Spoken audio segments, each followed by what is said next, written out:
Well, hi, this is Michaela Evans. I'm a parent educator with Kentucky SPIN, and we are here today to do our Spotlight on Kentucky, and that's where we showcase some of our favorite agencies around the state working hard to make the lives of individuals with disabilities better.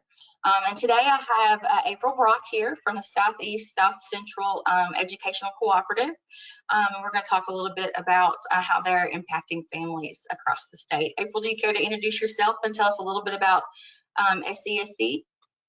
Sure. Thanks for having us. My name is April Brock. I'm an educational consultant at the Southeast South Central Educational Cooperative. This is my 19th year in education. I'm originally from Bell County, Kentucky, which is in southeastern part of the state. I taught in Bell County for 15 years before coming here to the co-op, and I've been here now for 4 years.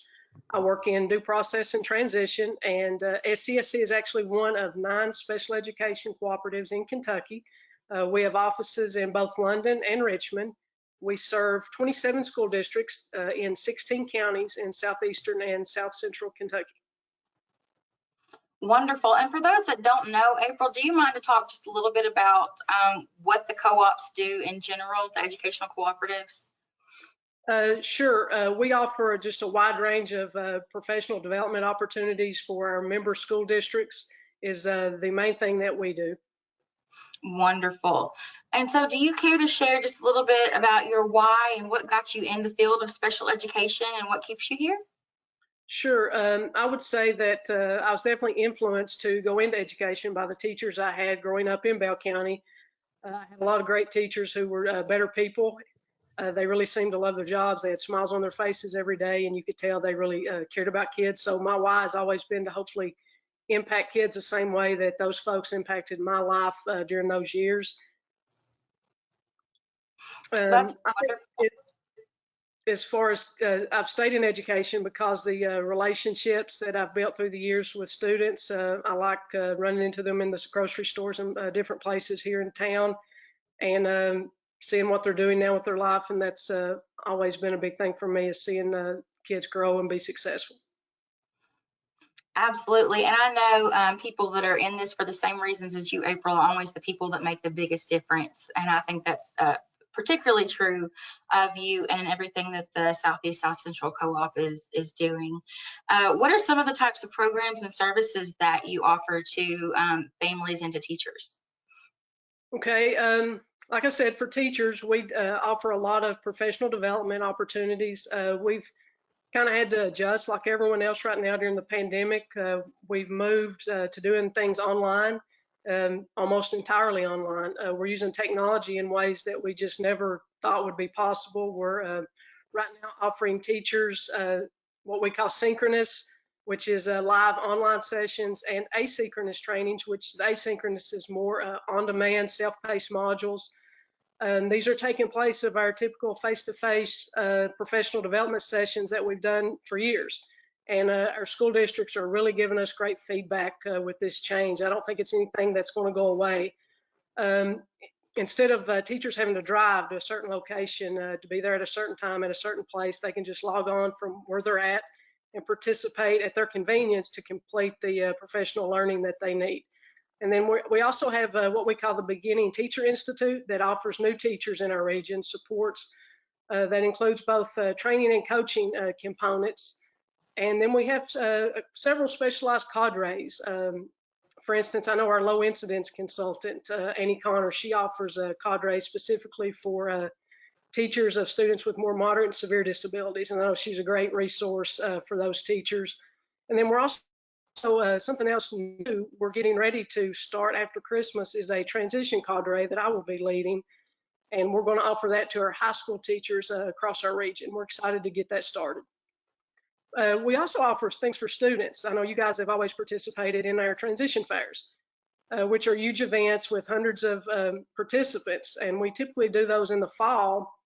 But of course, with the pandemic, we were not able to do that this year. But we are going to work beginning in January, looking at ways, depending on where our schools are in January, at how maybe we could do something like that virtually with kids, at least a portion of that, to provide them with resources and information to help those high school kids make a transition during the most difficult time during the pandemic.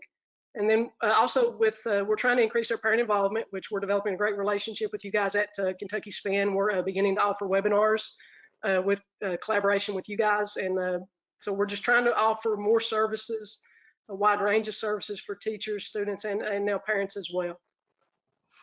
I know you guys do a great job in the wide variety of services that you offer. One of my favorite things, I think, is you have so many great resources on your website. And I think not enough people really know about that. I know you worked really hard.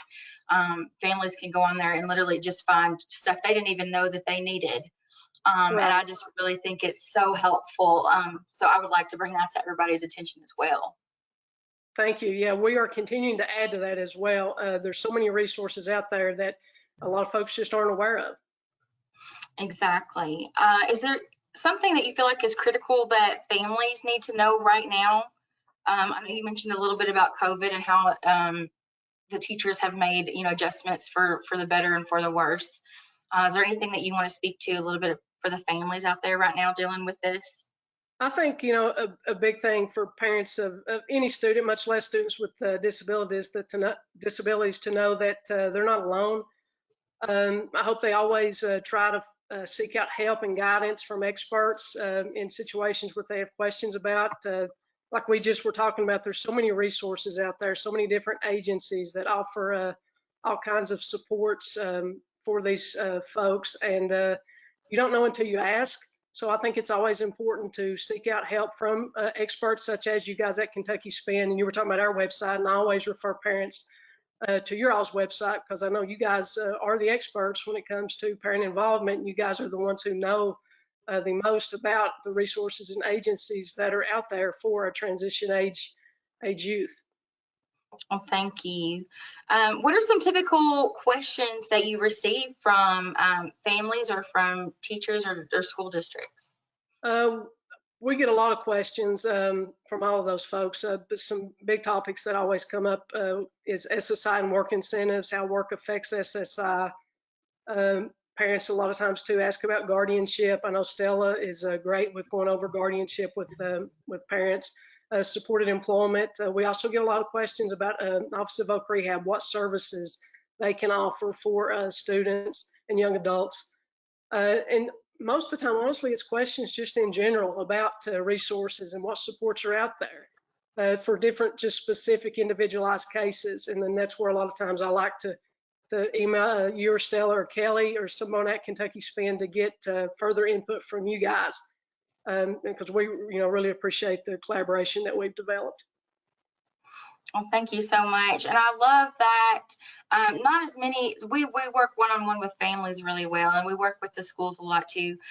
But I love that the schools have somebody to reach out to, like the Southeast South Central Cooperative, when they don't know where to turn. And even if you don't have the resource, you know where to direct them. And I just really feel like it's great for them to have that, to be able to help their families and their students, and it really triggers a chain reaction and helps us all as agencies become more connected, and something that I definitely think special education needs, especially during this time with COVID and everything going on. Right, I agree. Is there anything in particular that you want families or professionals that view this interview to take away from today, or any message that you would like to convey? Just to don't be afraid to ask questions. If there's questions you have, something you don't know, never be afraid to seek out help. And Kentucky SPIN would be a great starting point. Thank you so much, April. That's wonderful advice. I completely and wholeheartedly agree with that as well. Thank you so much for joining us today. Is there anything else that you wanted to add before we come to a close? No, I appreciate y'all having me here and all the support you guys have given me with questions that I've had. Wonderful. Well, thank you so much again for joining us, April, and you have a good rest of your day. Thank you. You too. Thank you.